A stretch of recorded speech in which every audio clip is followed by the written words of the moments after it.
दोस्तों, जब आप किसी डॉक्टर के कैबिन में घुसते हैं तो क्या आपको भी लगता है कि काश मैं डॉक्टर की सीट पर बैठा होता और जरूरतमंद लोगों को प्रिस्क्रिप्शन दे रहा होता? अगर ऐसा कुछ है तो उसका मतलब है कि कॉन्शियसली और अनकॉन्शियसली आपने अपना पैशन ढूंढ लिया है। तो दोस्तों, आज मैं दो टॉपिक जो है मेन सीरीज पे बात करूंगा। एक वो बच्चे जो नीट का एग्जाम अभी देने जा रहे हैं, ऑब्वियसली उनको बाकी सारी इंफॉर्मेशन पता है, नहीं है तो वीडियो के एंड में आप सुन लेंगे। तो सबसे पहला मैं बताने जा रहा हूं कि इस बार 2020 में आप नीट का एग्जाम किस तरीके से देंगे जो आपका क्लियर हो जाए। क्यों होना इंपॉर्टेंट है ये भी आपको पता चल जाएगा अगर आप कंप्लीट वीडियो देखेंगे तो सबसे पहले मैंने बहुत सारे टॉपर्स के वीडियोस देखे। ऑब्वियसली कई स्टूडेंट्स मैंने पढ़ाए हुए थे अपने टाइम पे जो इस बार अब जाके नीट का एग्जाम दे रहे हैं, उनसे मैंने रिव्यू लिया। बहुत सारी बातें उन्होंने कही जिसमें 3 पॉइंट्स जो मुझे मेजर लगे वो मैं आपसे शेयर करता हूँ। सबसे पहला कि नो द नीट सिलेबस। आपको सिलेबस की पूरी नॉलेज होनी चाहिए, ये बहुत इंपॉर्टेंट है। उसके बाद बेस्ट बुक फॉर नीट, ये सबसे बेस्ट आंसर था।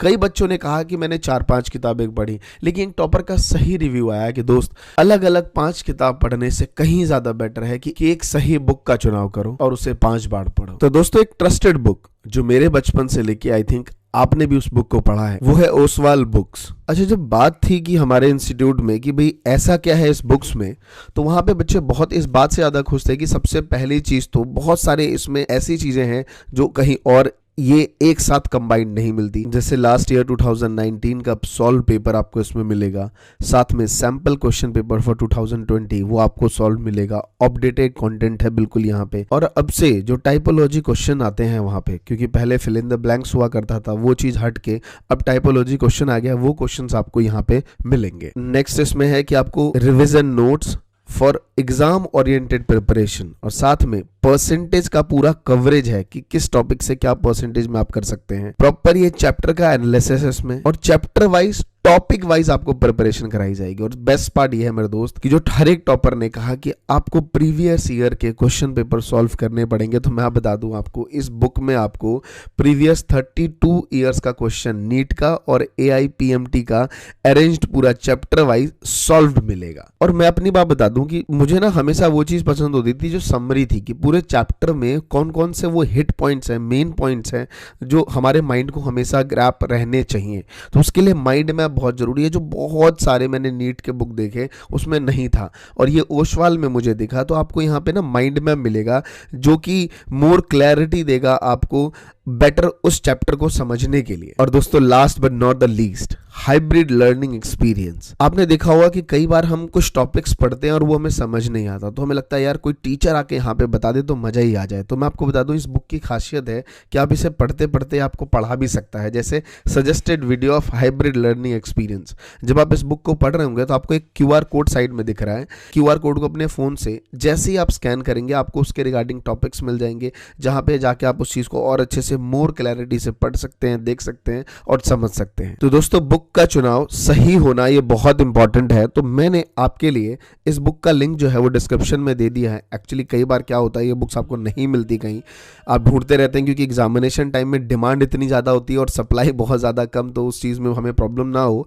तो लिंक मैंने डिस्क्रिप्शन में दे दिया, आप इसको डायरेक्ट ऑर्डर कर सकते हैं। और मैंने एक कूपन कोड भी दिया है MT10DISC, अगर आप ये फिल करेंगे तो आपको 10% का और डिस्काउंट भी मिल जाएगा। और ये कूपन कोड स्टार्टिंग के 500 स्टूडेंट्स के लिए ही है, तो एज अर्ली में आप इसे ऑर्डर कर लें तो ज्यादा बेटर होगा, आप इसका बेनिफिट भी ले पाएंगे। और दोस्तों, जैसा कि मैंने बार बार कहा कि हर कोई कहता है कि last year previous year question paper revision करिए, इस बुक में दवा के 32 ईयर्स का है, अच्छी तरीके से जान लगा दीजिए। कहते हैं कि दिन साल महीनों से फर्क नहीं पड़ता, अगर 1 घंटे आपने मन लगा के पढ़ाई पढ़ दी ना मेरे दोस्त, तो एग्जाम का रुख बदल जाता है। और ये मैं लास्ट कहता हूं आपसे कि अगर जिद हो तो पहाड़ भी टूट सकता है। हौसलों की तरकश में जीने की हैसियत छोड़ दो, बस मिनट की कीमत समझो और सेकंड में अपना काम करो। और दोस्तों, एक लाइन जरूर कहूंगा कि अगर डॉक्टर बनना चाहते हो ना तो बॉडी में खून नहीं जुनून चाहिए, तो लग जाओ मेरे दोस्त। एक रिपोर्ट के हिसाब से भारत में 10,000 लोगों पर केवल 5 डॉक्टर हैं, जबकि वर्ल्ड हेल्थ ऑर्गेनाइजेशन WHO के अनुसार 10,000 लोगों पर कम से कम 10 डॉक्टर होने चाहिए। यानी जितने डॉक्टर हमारे देश में हैं, लगभग उतने ही डॉक्टर की और जरूरत है।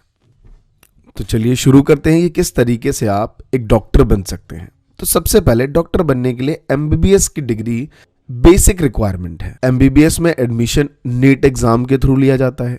जो इसकी एलिजिबिलिटी है वो है कि जब आप 11th क्लास में होंगे तो आपके पास पीसीबी होना जरूरी है, फिजिक्स, केमिस्ट्री एंड बायोलॉजी।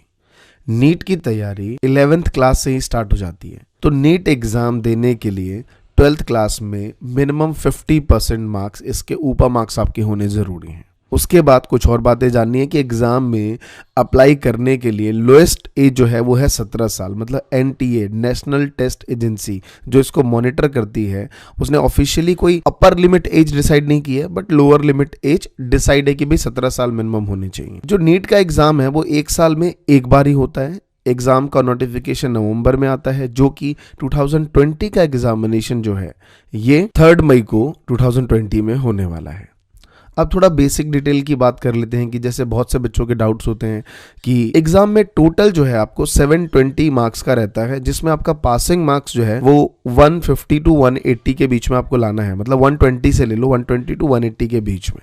लेकिन यहाँ पे आपको समझने वाली बात यह है कि इस मार्क्स पे आप गवर्नमेंट एग्जाम, जो गवर्नमेंट सेंटर्स है वो नहीं ले सकते। मिनिमम आपको रिक्वायरमेंट तकरीबन 480 से ज्यादा का स्कोर परसेंटाइल रहता है इसमें, तो आपको गवर्नमेंट कॉलेजेस मिलने के चांसेस बहुत ज्यादा होते हैं। अब थोड़ा मार्क्स वाइज बात कर लेते हैं। 45 क्वेश्चंस फिजिक्स के हैं, 45 क्वेश्चंस केमिस्ट्री के और 90 क्वेश्चन जो हैं वो बायोलॉजी के हैं। बायोलॉजी में 45 क्वेश्चंस बॉटनी से आते हैं और 45 क्वेश्चंस बायो से होते हैं। दोस्तों भी थोड़ी देर पहले मैंने मार्क्स की क्राइटेरिया डिसाइड किया, आपको 480 मार्क्स लाने हैं अगर आपको गवर्नमेंट कॉलेज चाहिए, नहीं तो आप नहीं ला पाओगे। बहुत से बच्चे शायद डिसअपॉइंट हो गए होंगे कि अरे यार इतना ज्यादा कॉम्पिटिशन है, क्योंकि एक लाइन जब मैं आप आगे कहूंगा ना तो आप थोड़ा सा और डर जाएंगे कि 480 भी शायद कम हो, आपको 525 से 560 मार्क्स लाने होंगे, यानी कि लगभग 75 परसेंटाइल से ऊपर। आपको शायद याद होगी 2019 में जो नीट टॉपर नलिन खंडेलवाल, उसके 99.99 परसेंटाइल आए थे। इट मींस 100 भी लाना मुश्किल नहीं है, हम में से ही कोई स्टूडेंट लेके आता है। प्रॉब्लम है, चैलेंजेस है, बिकॉज गवर्नमेंट के इतने इंफ्रास्ट्रक्चर अच्छे नहीं है, जहां गवर्नमेंट कॉलेजेस ज़्यादा नहीं है। जैसे कि लास्ट ईयर 2019 में लगभग 15 लाख स्टूडेंटों ने नीट का एग्जाम दिया, जिसमें 8 लाख स्टूडेंट नीट एग्जाम निकाल भी गए। बड़ी खुशी की बात थी कि चलो यार 50% से ज़्यादा का रेशियो है।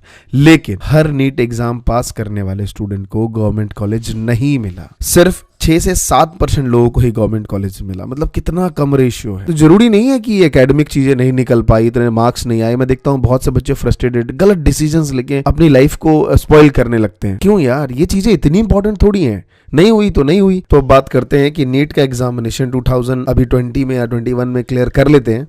उसके बाद 5 साल का आपका एमबीबीएस है, जिसमें 4 साल आपका एकेडमिक है, 1 साल आपका इंटर्नशिप है। अगर फीस की बात करें तो यहाँ पे थोड़ा सा झोल है दोस्तों। गवर्नमेंट कॉलेजेस में 6 से 7% बच्चे क्यों ज़्यादा एडमिशन लेना चाहते हैं? बिकॉज सबसे बड़ी चीज़ पता है क्या होती है स्टूडेंट लाइफ में? वो है money, financial problem. Government colleges में आपका 15 से 20 लाख 25 लाख के अप्रॉक्स खर्चा हो सकता है। बहुत मिनिमम बता रहा हूँ मैं आपको, इतना खर्चा है।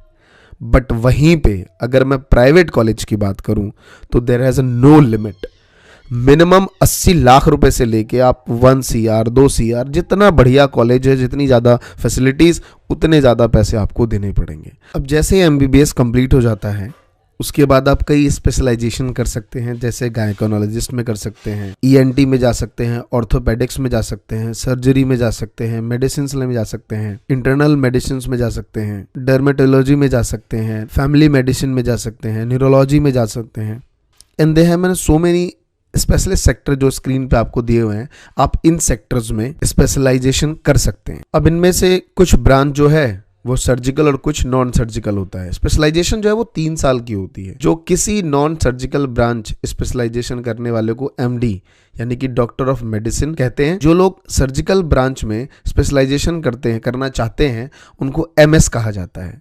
जरूरी नहीं कि आप MD या MS ही करें, आप MBA इन हॉस्पिटल एडमिनिस्ट्रेशन कर सकते हैं, foreign technology, health administrative, combined medical service, clinical research, biomedical technology में जा सकते हैं। इसके अलावा पब्लिक हेल्थ मास्टर्स भी कर सकते हैं। अगर आप MBBS नहीं करना चाहते हैं तो और भी ऑप्शन है, जैसे कि वेटनरी डॉक्टर, जानवरों के जो डॉक्टर होते हैं, आयुर्वेद में जा सकते हैं, होम्योपैथी में जा सकते हैं। जो लोग डेंटल फील्ड में जाना चाहते हैं उन्हें 12th के बाद BDS यानी कि बैचलर ऑफ डेंटल सर्जरी करना हो। यह 5 साल का कोर्स होता है। अब बात करते हैं जो स्टूडेंट एम्स में एडमिशन लेना चाहते हैं, उन्हें नीट का एग्जाम क्वालिफाई करना जरूरी नहीं है। इसके अलावा एक एग्जाम होता है, वो एम्स खुद ऑफिशियली लेती है, एम्स का एग्जाम ही होता है, आपको वो एग्जाम क्लियर करना होता है। दोस्तों बहुत से चैलेंजेस तो आएंगे, हर लाइफ में होते हैं, हर फील्ड में होते हैं, लेकिन कहते हैं ना कि किसी की किस्मत होती है।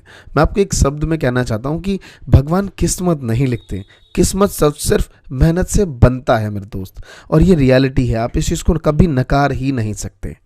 अगर आप जिंदगी में सुकून चाहते हैं तो लोगों की बातों को दिल से लगाना छोड़ दीजिए। बहुत से लोग आपको इरिटेट करेंगे, कह रहे तुम नहीं कर पाओगे या तुमसे नहीं होगा, ये तुम कैसे कर सकते हो, अरे इतना डिफिकल्ट है ये। अगर आप ये हर बार सोचने लग गए तो कभी नहीं हो पाएगा। तो दोस्तों आज की इस वीडियो में सिर्फ इतना ही। मिलता हूं आपसे नेक्स्ट वीडियो में, तब तक के लिए धन्यवाद।